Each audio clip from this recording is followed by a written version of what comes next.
ngecrek hujan ti Kangjeng Nabi bakal ngecrok tapi teu jaradi tatangkala panas ongkoh musim hujan tapi panas ongkos urang naik mobil mewah tapi kesangan geus balikan urang ngaji kuari hudangkeun awak urang nu keur hees supaya gigisi tempo gerak ka alam barzah ulah neulean batur awak urang bakal dibaringkeun di alam barzah eueuh nu dibawa kabeh ge sugih teu dibawa gagah teu dibawa kabeh ngan awak urang we jeung boeh dibukakeun ieu na ditempelkeun pipi urang kana taneuh sakadar urang gagah sakadar gagah keur hirup paeh mah geuninganan kos kitu sugih keur hirup paeh mah geuning kos kitu baring bae bentakeun mata hate urang aing teh bakal kos kitu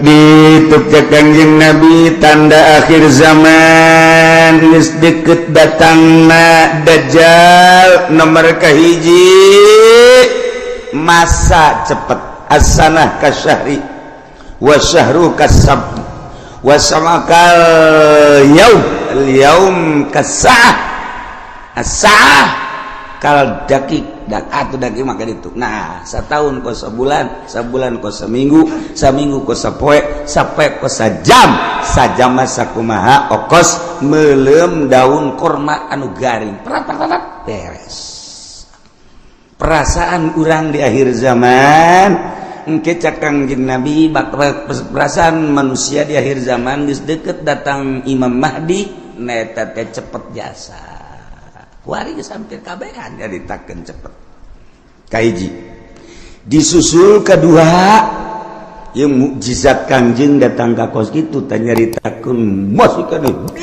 ribuan tahun ku Kangjeng Nabi geus dicaritakeun di akhir zaman sabada terasa cepet ku kabehan zaman bakalna cuaca genjlong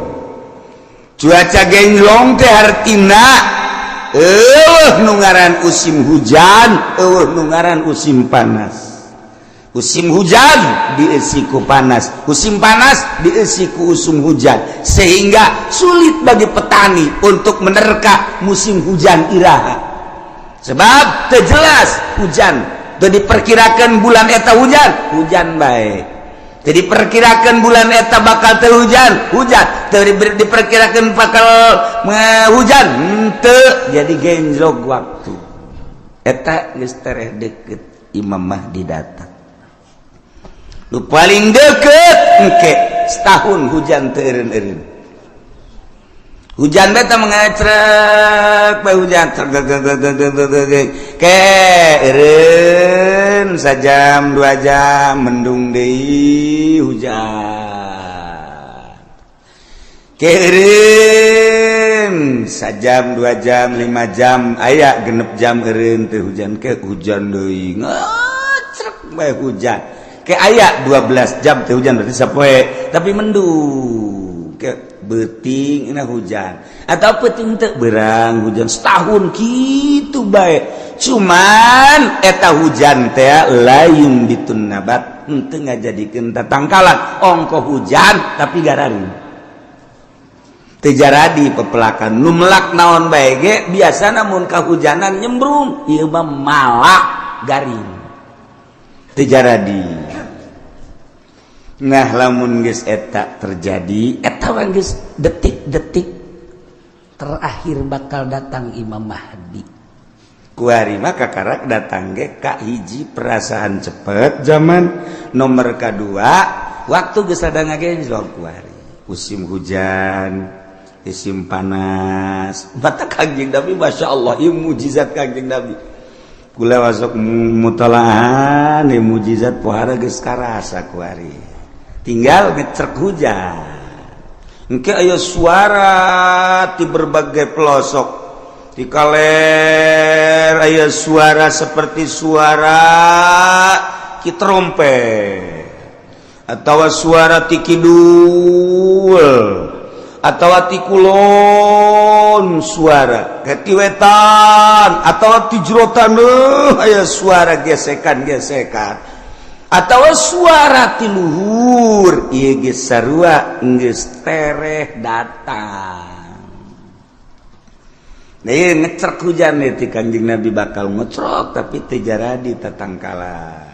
Panas, ongkoh usim hujan tapi panas. Ongkos urang naik mobil mewah tapi kesangan. Slobapan gua naik mobil do mau Fortuner, AC-na gede.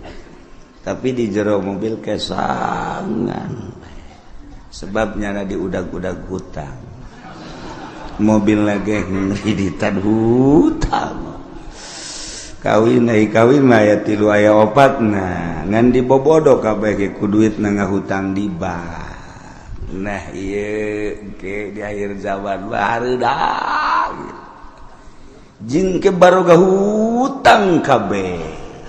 Masya Allah. Penelian hadis Kanjeng Nabi akhir zaman geus rada loba di antarana engke jelema lalumpatan menuju neraka. Cak Kanjeng Nabi di akhir zaman mah kabeh jelema lalumpatan menuju neraka. Sahabat caricing bae. Maksudnya salah tante Kanjeng Nabi ngomong nyarita.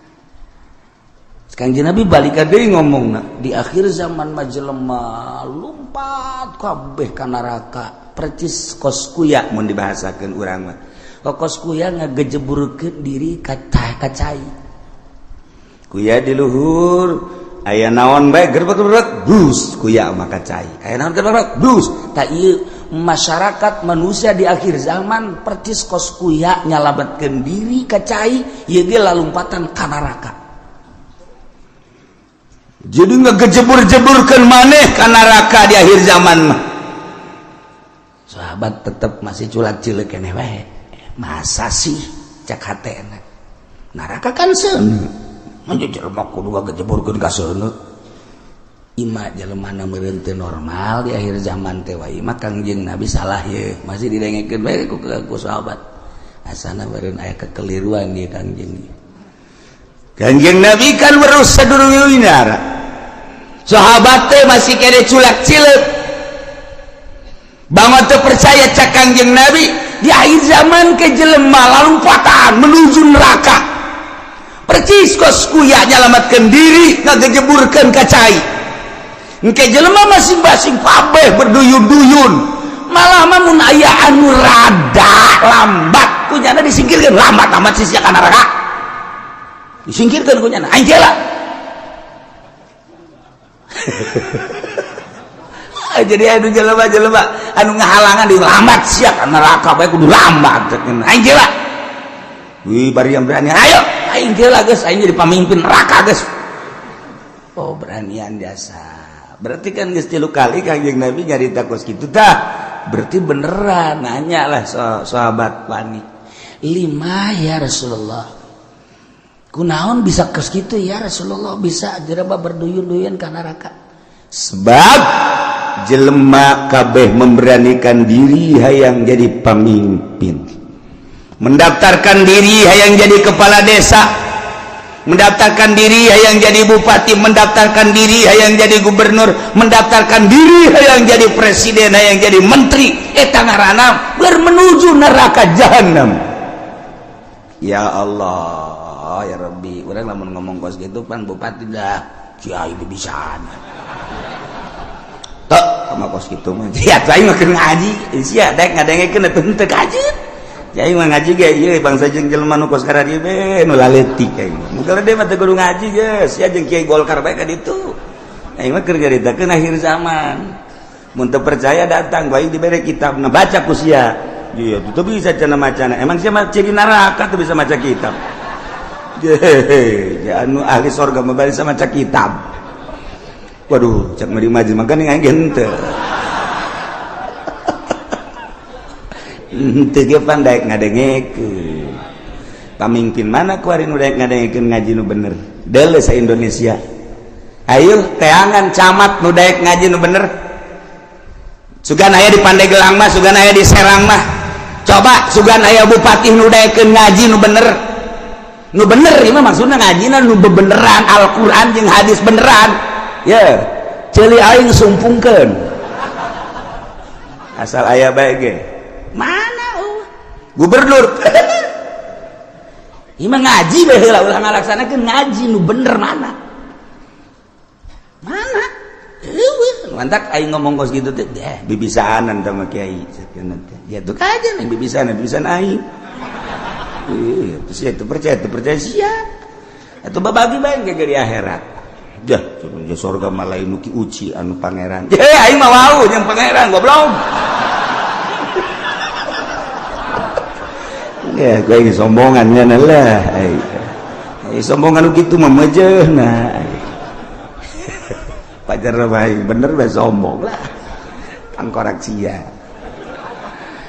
nah ieu mah keur carita di akhir zaman eta Kangjeng Nabi deuleh lah dikana kitab Mukjizatur Rasul fi akhir zaman aya kitabna beuli geus mah jang pamimpin bae beuli sia mah teu kudu lah cukup ngadaengkeun di aing geus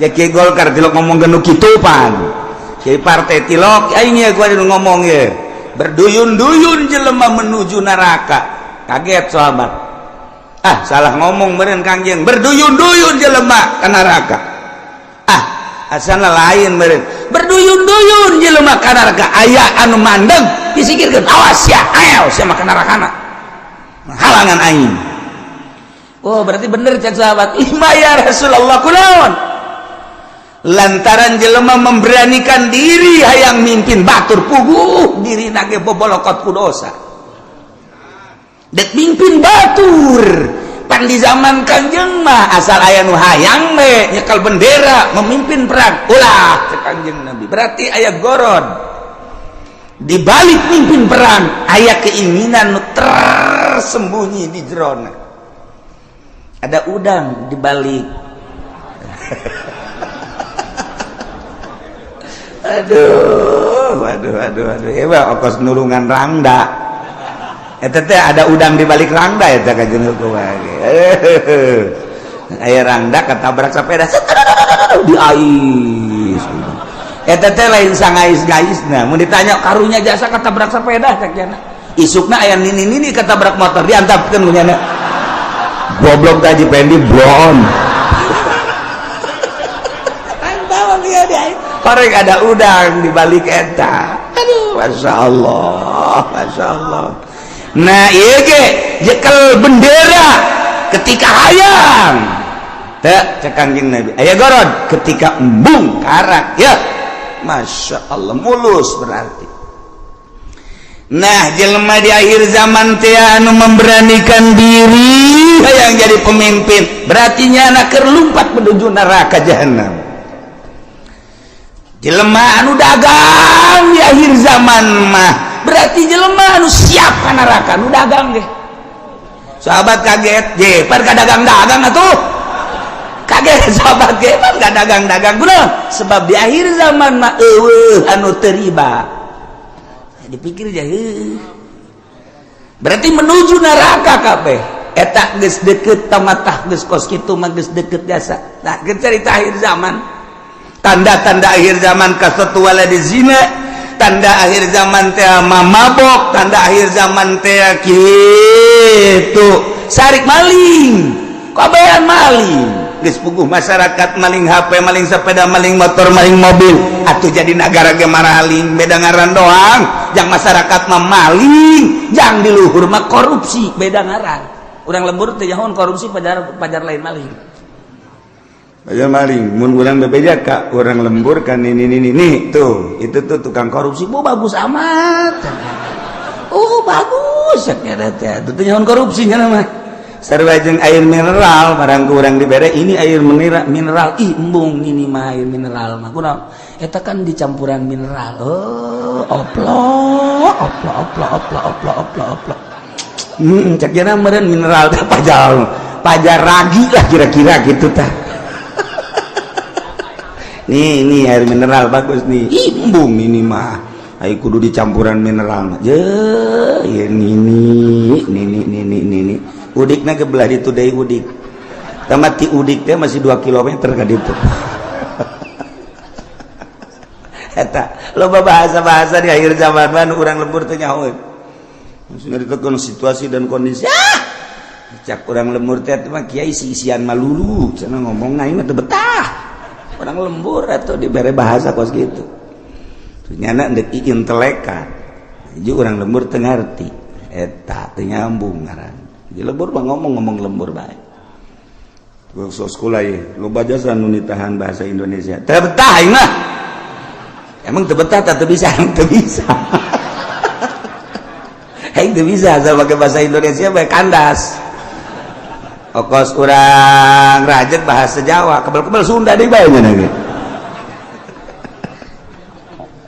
aduh masya Allah dah iya jadi orang namun nyaritakeun mukjizat Kangjeng Nabi kadang hayang seuri bahasa Kangjengna nu hayang seuri hebat amat ngabahasakeunna yusafiruna ila jahannam berangkat kabeh ka jahanam kedua yas'auna ila jahannam lumpat yas'auna ma yusafiru ma leumpang yas'auna ma lumpat sahabat kaget penyaluatan si ka jahanam horeng bener sia ulah yang serikeun pamimpin lumpat ka jahanam nu tadi kadua pedagang ge orenganan lalumpatan ka jahanam nomor katilu cak Kangjeng Nabi di imah bae ge tetep ka jahanam bae yeuh ajeuna mah kabehan tah bupati rada lega bae tadi masa kaing doang cak bupati jeung gubernur sia ge sarua ayo atuh berjamaah lah 5 ya Rasulullah kunaon make jeung di imah bae ge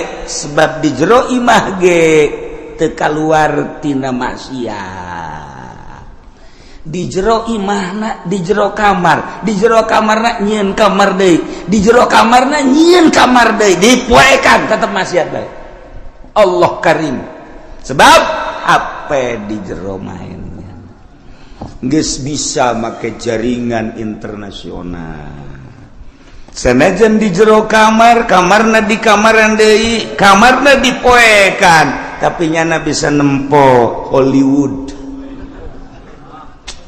di jero kamarna di kamaran deui dipoekan tapi nyana keur aya di Hollywood ya Allah ya Rabbi Masya Allah pindahkan keur aya di California Masya Allah pohara ya Allah jauh teuing lah ke California mah pencet deh Texas woi cek nini eta sih negara mana ulah loba omong nih nini mah nini bae nyahona paling ge bojong bae kendal bae nyahona mangsa nu karari itu bae teketos bae des nyahona kadinya bae pugu di bojong geus sarujeng di Texas kuari mah eueuh nu teu akur kuari kahirupan di Amerika jeung di Citra aja atuh beda kahirupan di California jeung di BSD aja teu beda saeutik-eutik acan ja akur sok deuleu naon nu eueuh kuari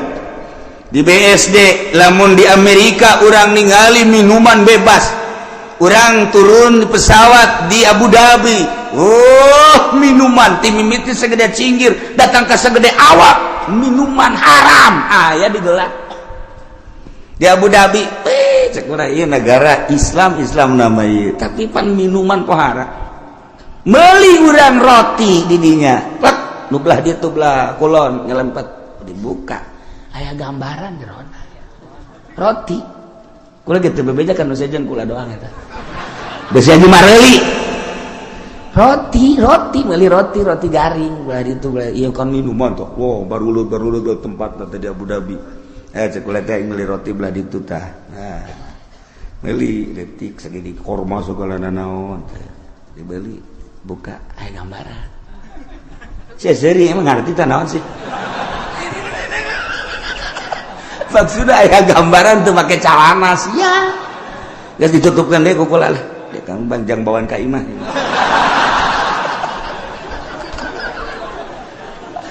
Masya Allah Karim itu beres haji caritana ye kan hayang ngarokok kan teu meunang ngarokok bebas ayalah tempat-tempat di bandara teh di ditu hiji dia ya karena ada sepi di dia ya ulah asup kadinya keur asup mah kula sorangan menang meureun menit brus urang baru le datang marah ke calana make sakieu ya aing betah ya cek perlakuan ngalakukeun nu teu senonoh di jero dihareupeun manusia-manusia geus biasa keluar we kula masyaallah karim eta di Abu Dhabi kos kitu di Abu Dhabi encan di jerona eta kakarak di bandara masyaallah karim encan di Amerika na encan di Inggris encan di Jerman di Prancis teu kudu jauh-jauh di urang emang kumaha gitu masyaallah tanyakeun ke kacamat ge nanyakan ke camat berarti ya rahasia geus teu kudu nanyakeun ka urang lembur ka camat anu gaul tapi camat saha teu jauh kula wae teu jauh gitu jauh jasa 1 2 3 4 camat nu gaul nu sok biasa kapanggih di satelit terus sia mah geus moal nyaho satelit kan tadi mana dasar lembur sia mah kampungan kos kitulah Indonesia eta ge Tangerang mantak berduyun-duyun menuju neraka di akhir zaman geus eueuh anu henteu lumpat ka neraka ceurik kabeh sahabat ketika ceurik tetapi aya keneh manusia di eta zaman anu tetep ngomongna teger bae nyana menjaga mata ceuli jeung sajabana tetep bae ka Allah eta teh cek Kangjeng Nabi saeutik na geus saeutik deui qolilan bahasa qolil teh saeutik aqol min golil jadi itu bahasa Kangjeng Nabi aqol min golil leuwih saeutik tinu saeutik jasa mun cak urang saeutik jasa eta ge direntogan bae ku bangsana deui nyana negakeun ke hak negakeun adil jujur dina kakarak nyarita doang geus direntogan ku berbagai tokoh ku berbagai masyarakat jeung ku berbagai tapi tetap aya bae cek Kangjeng Nabi datang ka engke Imam Mahdi turun datang ka Dajjal aya bae hiji mah setiap negara kabupaten dibere ku Allah hiji cuman geus hese nyalametkeunana sakadar nyarita ilah Kangjeng Nabi nyaritakeun mukjizat di akhir zaman geus kuari mah zaman geus karasa cepet waktu ngageser geus encan doang hujan ngecerep satahun angkep lamun kula nyaritakeun Mekah bakal dilebaran Madinah bakal diberet geus eukeur malah nah ieu tinggal hujan ngecerep satahun tapi teu jaradi naon teu jaradi jelema berduyun-duyun menuju neraka jahanam teu karasa Masya Allah tetep urang mantak ngaji urang hayang salamet mudah-mudahan urang kabehan disalametkeun ku Gusti Allah keluarga urang pemajikan anak incu urang disalametkeun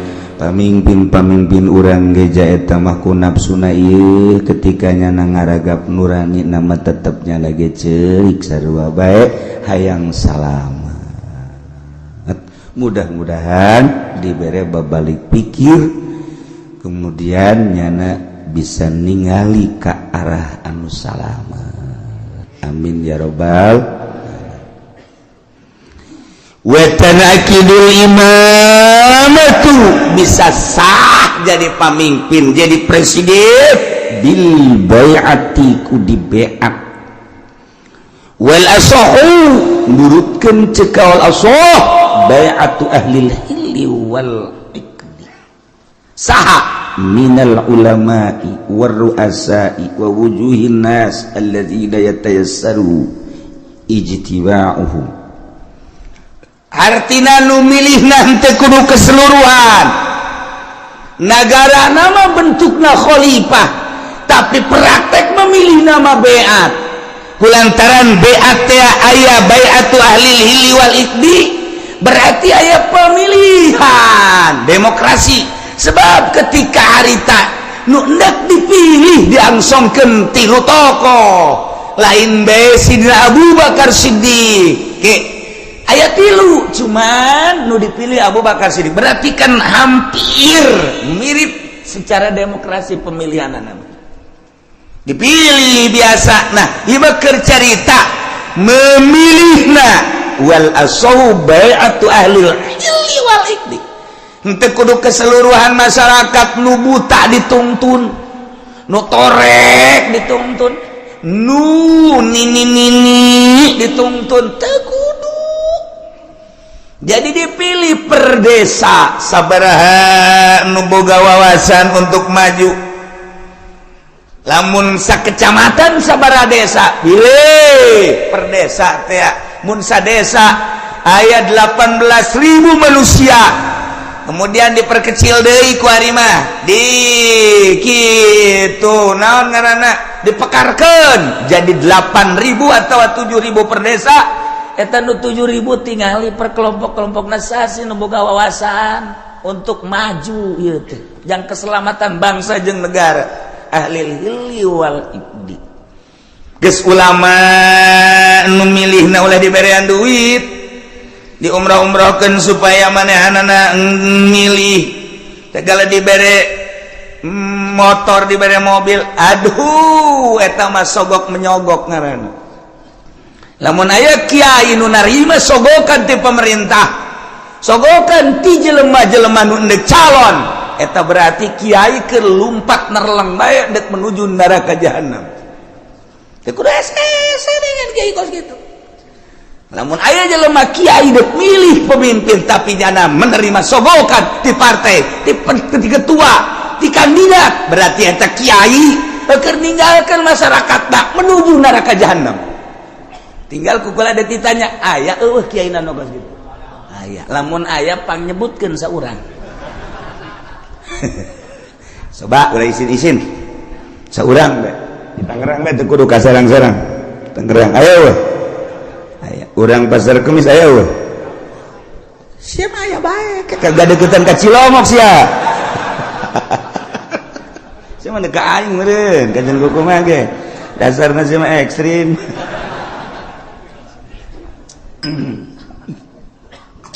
Nah, ulama memilihna boga wawasan.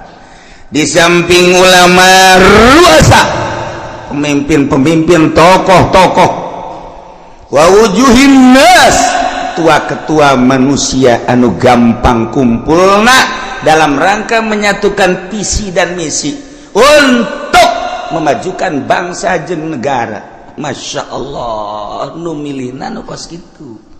Yes. Kuari maka simpulanana bae wa syartuhum sifatus syuhud. Syarat jelema nu endek mengangkat kepemimpinan, ulama, tokoh, termasuk kitu kepala-kepala kampung dan lain-lain sebagai berbagai lapisan masyarakat anu dianggap mempunyai wawasan. Syaratna sifatus syuhud, sifat saksi nu kira-kira nyana jadi saksi sah berarti kasifatan minal adalah wa gaya.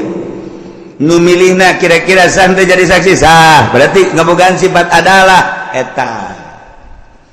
Jadi henteu sakabehna ieu mah kabeh kita milih. Nu embung dibere duit, anu embung ge dibere mobil, keungeungkeun milih ka ditu dipaksa kos gitu mal beres. Satungtung pemilihan umum model kos gitu negara ulah diharapkeun kudu beres. Satungtung kiai nu endek ngararapi ngabantuan jangan luruskeun negara nyana ngabutuhkeun kana sogokan keneh ieu mal beres negara. Nyana nu sok pidato rasul wal naon kana kadituna finar cek nyana ya rasul murtasi finar nyogok nyung narima sogok ka neraka hulunya anak tas dibere motor mio ne cekal huluna heuh sia ngomong goblok teu bareres bari kiai okos jelema nu di kota Allahu akbar bayana naon Allahu akbar pas azan Allahu akbar hes ai tiap tadi Allahu akbar beratas itu Allahu akbar waya azan hes tekan teu beres eta geus balikan urang ngaji kuari hudangkeun awak urang nu keur hees supaya gigi tempo gerak ke alam barzah. Ulah nelean batur awak kurang bakal dibaringkeun di alam barzah. Nu dibawa kabeh ge sugih teu dibawa, gagah teu dibawa, kabeh ngan awak kurang we jeung boeh. Dibukakeun ieu na ditempelkeun pipi urang kana taneuh. Sakadar urang gagah, sakadar gagah keur hirup paeh mah geuninganan kos kitu. Sugih keur hirup paeh mah geuning kos kitu. Baring bae bentakeun mata hate urang aing teh bakal kos kitu. Kabeh nu daek milu rekan-rekan ngan sakada datang ka bibir kuburan. Pemajikan jeung anak datang ka bibir kuburan doang. Pemimpin urang kepala urang mun urang bawahan ngan datang ke bibir kuburan doang. Selesai. Ditutup kuburan urang sorangan di jero. Tanggung jawab urang bakal datang amal-amal urang. Bentakeun mata hate urang eta. Nah lamun geus bentak itu kan rada dijaheueuh horengan eta ngaranna bentak udang ngaranna geus inget kanu bogana ka Allah Subhanahu wa ta'ala. Nah iyalah di negara Islam cara memilih pemimpin di beat, cara ngabeatna cekawal asob beatu ahlil hili wal ikdi, ngabeatna ahlil hili wal ikdi yakni minal ulama war ru'asa wa wujuhin nas. Ulama-ulama jeung pemimpin-pemimpin jeung tokoh-tokoh masyarakat anu mudah berkumpulna untuk menyatukan visi dan misi dalam rangka melajukan bangsa jeung negara. Syaratna sihatus syuhud, sifatus syuhud kudu sahnyana jadi saksi. Berarti kasifatan ku sifat adalah ulah kabehan memilih jam milih nagenya nama henteu boga wawasan, henteu boga wawasan jang ngemajukeun umat bangsa jeung nagara, teu boga pikiran kumaha ieu bakalna lamun dipimpin ku saeta nagara urang, perpolitikan, perekonomian, perbudayaan, leuwih agama. Lamun urang geus nyaritakeun agama kan mayoritas di Indonesia mah urang geus korban. Jakarta geus dipimpin lain ku muslim tapi ku kafir. Teu beurang di jerona kan aya musliman eta geus bentuk kasalahan. Mangga bae ieu negarana demokrasi kan tetep bae. Urang teh hese ngayakeun muludan di Jakarta. Cobalah gubernur dipersilakan untuk nyambut. Ayo nyanang ke kumaha nyambutna? Hah? Wih, sebuah nirwana. Lain Kangjeng Nabi nyadakan nirwana, golok ya. Nyaritakeun rajaban panggil coba mal bisa. Jadi geus agama mah macet, sedangkan Indonesia mayoritas agama atuh kudu dihormati mayoritas kajian kumaha ge. Numantak tiba heula di urang mah negara demokrasi terpimpin teu murni, henteu bisa nuturkeun Amerika langsung ka pusat ka ditu secara utuh. Sebab lawan mayoritas Islam, loba ulama-ulama, loba wali-wali. Aya kesenjangan atuh lamun kos kitu. Sebab lawan paling istimewa agama mah Islam. Sebab di Islam mah kabeh merasa terhormati. Kristen dihormati ku Islam mah. Buddha dihormati ku Islam, Katolik dihormati. Pokoknya masing-masing, tetapi anu bercokol memimpin tetap kudu Islam. Nyana tetap dinaungi. Tingali riwayat para khalifah, tingali riwayat para khalifah khulafa ur-rasyidin. Kabelah dieuna matak 35 tahun masa kenabian, masa kekhalifahan, kemudian ka dieuna sultan, kabelah dieuna mah kabelah dieuna cek Kangjeng Nabi sabada eta geus kali itu acak-acakan. Ya, khairul qurun qarni. Terus mayali ali. Nah, berarti Kangjeng Nabi terus sahabat tabi'in tidinya ka dia acak-acakan. Urang di zaman acak-acakan tapi masih keneh bisa maca Quran, maca tafsir ye anugerah ti Gusti Allah Subhanahu wa ta'ala. Di zaman akhir anu geus lain lalagaan, urusan riba, urusan keadilan geus eueuh, kejujuran geus eueuh, tapi tetep baik aya keneh mudun tasa urang-saurangan di negara aya komo di masyarakat mah teu rusak kabeh sakieu geus alhamdulillahirabbil alamin salametkeun diri urang eueuh nu ngarunyaan ka diri urang iwal ti diri urang batur mangan sakadar huhahehe doang mantak Tuan Syekh Abdul Qadir kedatangan tamu setelah kedatangan tamu nyaritakeun cintana ka seseorang seri Tuan Syekh datang deui tamu nyana nyaritakeun cinta ka seseorang seri geus beres ngobrol nyaritakeun cinta nyaritakeun bendu kasih anu mah cinta kasih anu bendu kasih anu cinta kasih anu bendu cek Tuan Syekh cinta ente jeung bendu ente tetep neraka jahanam. Kunaon emang sebab cinta jeung benduna lain lillah aya kepentingan urang resep jasa ka tokoh nu itu pohara emang kunaon mantak resep sok merean bae aing bendu jasa kasih itu kunaon pelit tuh kan aing resep jasa ka kiai itu batu emang kunaon kiai itu mah naon bae ge jeung meunang nya nama itu semua karena menang baik anu mengkredit menang segala menang kalau deposito menang aing geunaheun kadinya aing bebarengan jigana nonton bola tah kieu mah kudu kos kitu internasional aing resep jasa kajana mah benduna kasih itu bendu jeung resepna kabeh lain lillah sarua jahannam masyaallah dah ieu nomor kahiji jelema diangkat jadi pemimpin melalui pemilihan di BAT dipilih ku ahli hilli wal iqdi nu milihna ulama ruasa wujuhin nas yakni nu kasipatan ku sipatus syuhud sifat adalah saknyana jadi presiden lantaran dipimpin ku jelema-jelema ku tokoh-tokoh ku bangsa-bangsa anu ngabogaan wawasan tur ngabogaan sifat keadilan nyana mingkina dengan prima ngeunaheun teu leceh nomor kedua wa bistikhlafil imam wallahu a'lam